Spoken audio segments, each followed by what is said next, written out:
La maritimisation, elle existe depuis toujours. Depuis l'Antiquité, le monde se mondialise par les navires.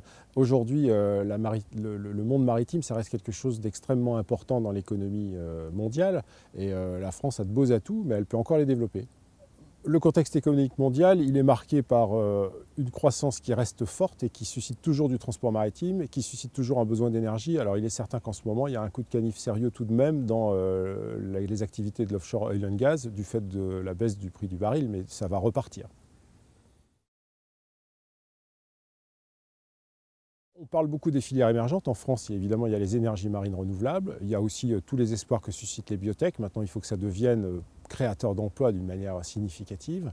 Il ne faut pas oublier ce qui reste les poids lourds de l'économie maritime dans le monde aujourd'hui, le transport maritime, la construction et les industries navales et les productions agroalimentaires liées à la mer. Parmi les sujets auxquels il faut prêter grande attention est la question agroalimentaire, la question des besoins en protéines qui sont une constante et qui vont aller en croissant.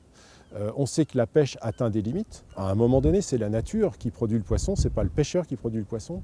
On sait que les élevages terrestres atteignent aussi à un moment donné des limites. Et il y a certainement des sources à imaginer et à développer de protéines d'origine marine. Ça peut être les algues ou ça peut être autre chose. Et là-dessus, ça suppose d'avoir une vraie ambition. Il faut de la R&D au départ, mais après, il faut des espaces marins, il faut des investisseurs qui s'y mettent, parce que de toute façon, l'humanité croît et elle a besoin de manger.